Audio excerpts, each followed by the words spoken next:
Hello everyone, I'm Dr. Nalini Bansal and let us discuss a case today from a female patient, an elderly female who presented with a watery diarrhea, and then the biopsies were taken from the right side of the colon to determine the cause for that watery diarrhea.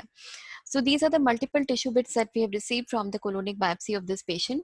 And as you can see on the low part itself, so what about the crypt architecture? Is it looking like preserved or it is not preserved?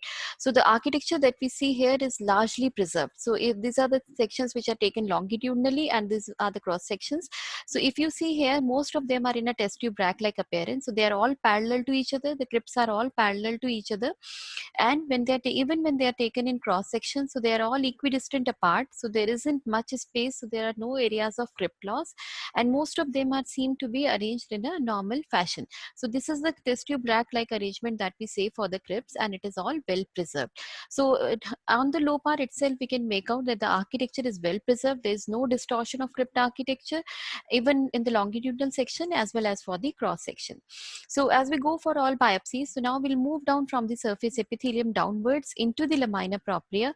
So this is the entire lamina propria that is present, which is composed of these crypt colonic glands. And then on going into high part, so we'll move from the surface epithelium.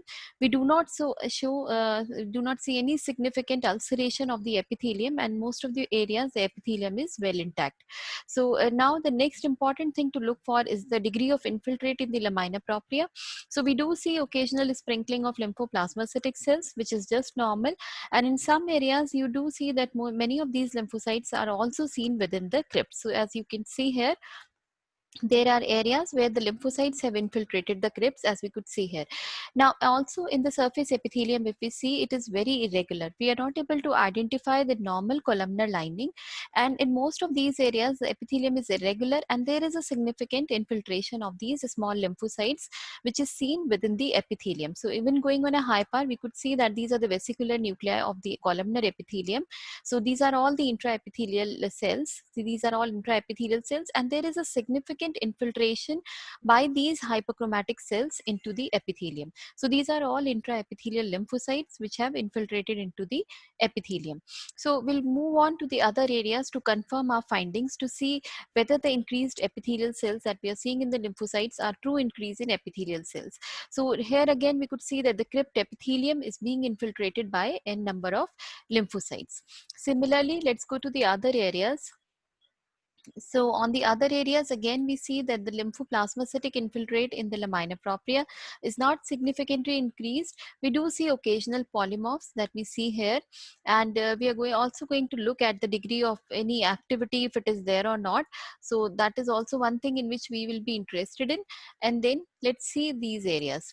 So again, here we could make out that there is a significant increase in the intraepithelial lymphocytes. So we are going to count these number of lymphocytes against these epithelial cells. So we need to count at least 200 of these epithelial cells, the vesicular nuclei, and then we need to count how many of these hyperchromatic cells are present in the vesicular nuclei. So like as we could see here, there is almost 2 to 3 lymphocytes that we see in around 5 epithelial cells. 1, 2, 3, 4, 5, and there are about 3 lymphocytes here. So there is a significant increase in the intraepithelial lymphocytes.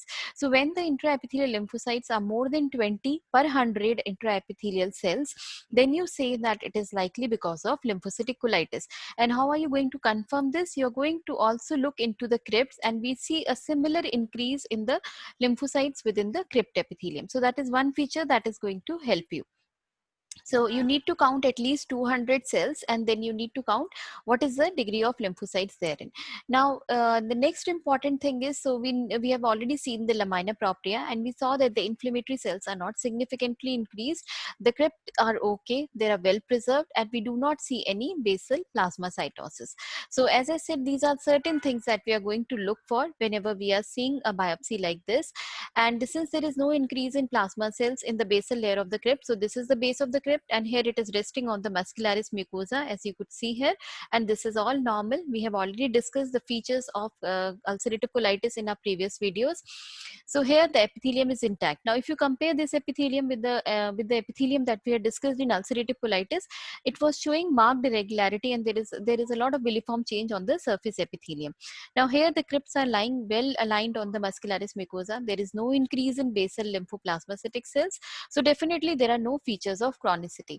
Rather, what we see is an increase in intraepithelial lymphocytes, and increase in these intraepithelial lymphocyte, we also see that there are occasional polymorphs which are visible within the crypts. So like you could see here, this is one of the crypt, and we see one polymorph within the crypt lumen. So there is occasional foci of cryptitis. We are not going to call this as cryptepsis because we are seeing only one polymorph here, but we do see that occasionally maybe here there is one polymorph. So there are foci of focal active colitis as well.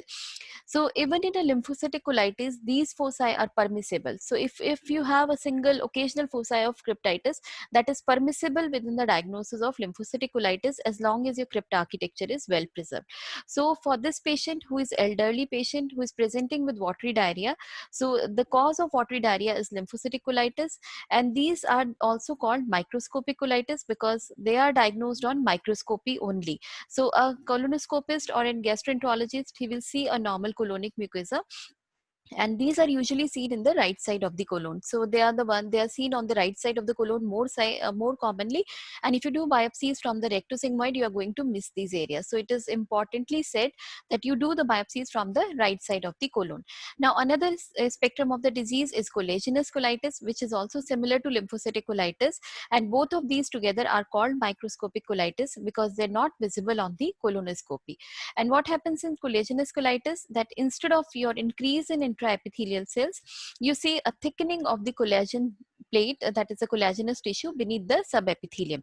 So if the subepithelial layer is more than 15 micron, we call it as a collagenous colitis.